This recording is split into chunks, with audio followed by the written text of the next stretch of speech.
album of the year. We got to kind of end the award show with album of the year because that's always the most important one of award shows. This So is an we'll do albums it. podcast. This is what we care about. Exactly. We've got 30 by Adele, like just absolute incredible record, top to bottom. She made it emotional. She made it literally go through an album, saved the album in a way. Forced and just Spotify to get rid of the shuffle button and Yes. instead let you play albums front to back as God himself, herself, themself intended. Exactly. You have An Evening with Silk Sonic by Bruno Mars and Anderson .Paak. Funk is fucking back, as Dan has been saying the past couple of years, and he is right. I think this album got a lot of flack that it shouldn't have, and I think like more and more people need to appreciate it for what it is. It is a fantastic record, top to bottom. I hate Bruno Mars. Normally, I think he's a terrible pop star. I think he's very overrated. But him with Anderson .Paak just rejuvenated my thoughts of him. I was like, oh my god, he's actually very, very good. This is one of those transcendent albums where you could play it with almost anyone of almost any generation, and they loved it. Exactly. And you've got to just like take note of that, and 100%. even with artists that you hate, like Bruno Mars. You have Mood Valiant by Hiatus Coyote. Whew. I don't even know what to say with Hiatus Coyote. Such a good record. Such a good record. Yeah. It's one of those records we get on Audioface when we review it. We listen to it. I listened to it a couple of times and I go, and this is why I do this damn podcast, because sometimes there's a lot of things that go wrong. There's a lot of albums that are shitty, but then you get one of these and it just makes your day better, makes your week better, makes your month better. Yeah, fun for the whole family. Smiling with No Teeth by Genesis Owusu. This is very interesting because I didn't want to give this to best indie. I didn't want to give this to best rap, but this is an Audioface album, if I wanted to say it is. So experimental, so different, very unique in all regards. Well executed. And extremely well executed. Everything's cohesive. The way the production is, everything is crisp and clean, but it's still very unique in the way it's done. Fantastic record.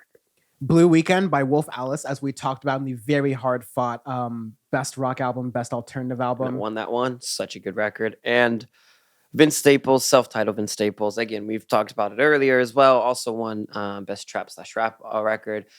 Nothing more good could be said about this. Truly pushing the limits at 22 minutes long of what you can call an album, but packing so much depth and life experience and pain and success and wisdom and trauma into it that for the sake of Long Beach, we'll keep it in for album of the year.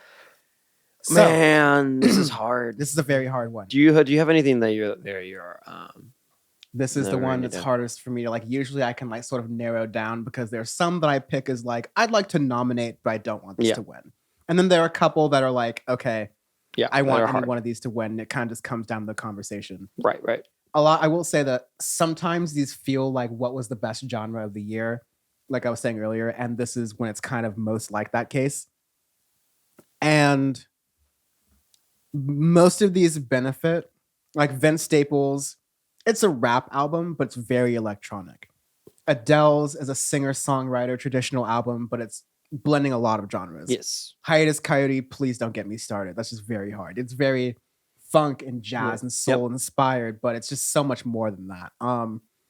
Genesis Owusu, Wolf, like same thing. And then Bruno Mars and Anderson .Paak with Silk Sonic. It is doing a lot of what we want to be done with Audioface, but on a very mainstream kind of level, right? Yep.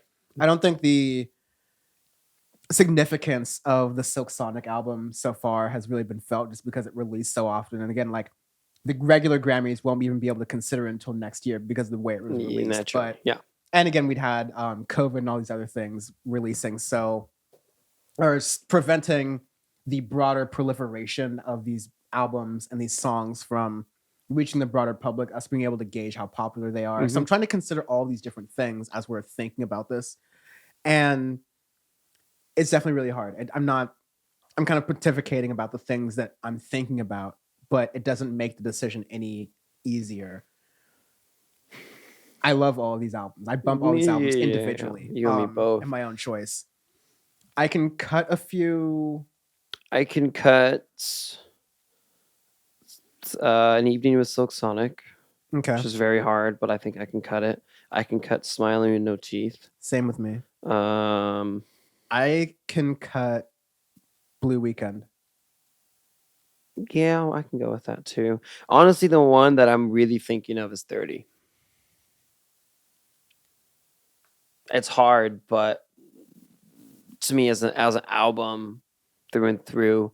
The length of it, it's like perfect length for an album. Not too short, not too long. Every song in there is a hit. The flow, everything. It's what I want in a record. Hiatus Coyote is the same amount And of this length Hiatus Coyote is the same and thing. the I same know amount that's of hard. everything I want in a record. Those are the and two in fact tied. a little bit more. And again, I will give it to Adele. Adele created a wonderful Yeah. record and album. And I hope it's not that one person we had who just made a really strong Adele point, like psyching me out here. Like, I don't know, maybe Adele's not all that, but I don't know. I was really happy with Adele's album and Hiatus Coyote. And again, Vince Staples is forcing me to make sure I check my biases, but also note that I'm biased against giving it album of the year because I just firmly believe that a 22-minute project is not an album. And Vince Staples could have gone with more, but I kind of then ask, okay, well, what more? Really, all I'm asking for is a longer runtime, but he did all of the album things in the album. It feels complete. I can listen to it, and like the only thing I hate about it is that it's too short. Yeah, and yeah, but it's perfect otherwise. Yeah. Shit. I mean, again, I narrowed it down to 30 and a Mood Valiant. Those are the two I think that can deserve it. And maybe a notch to Mood Valiant even. Yeah. Because it's just so good. Damn, it's hard. To me, I even put Vince Staples above Mood Valiant. It's very weird. I'm not gonna do that. It's too short. Okay. And like, it's just compared to Mood Valiant, there's a lot more layers to Mood Valiant than Vince Staples, I believe. So I guess by definition, that gives it to Adele, which I can totally find with. Adele definitely deserves it. Yeah. And I can totally like live with that given to her. Those are all very well thought out. It doesn't even need to be like a runners up even, but no, exactly. But 30 is just yeah. It was the perfect really album. good. It's what you want. It's what we've been claiming for such a big artist to come in when so many other big artists have been falling short at the wheel. It's just very, very good. And I normally do not like singer-songwriter albums like these, but like there's so many albums about love, exactly. broadly speaking, especially like breakups and divorce. Like how many times do I have to teach you this lesson? Taylor Swift is like an example of like us getting kind of fatigued and tired of these songs, especially with pop artists in general. And there's not a single point during that record that I feel like we never got tired. I'm tired of this. I feel like this has been a topic that's been done so often. Yeah. Maybe they are topics that are done often, but Adele brings a unique spin to them, to not only mention the musical quality of it. Mm-hmm. So exactly. Yeah, I could totally live with that. Yeah. And all these nominations, I think this is one I can safely say this was the fiercest Cheez-It that we've given this awards NFTs that we've given in Audioface Award Show history, dare I say. Yeah. Agreed. It's really fair. So now we're just gonna go quick hits because we always like to end Audioface with quick hits and on a fun note. So these would be my Sorry, Adele, your Cheez-It was really good.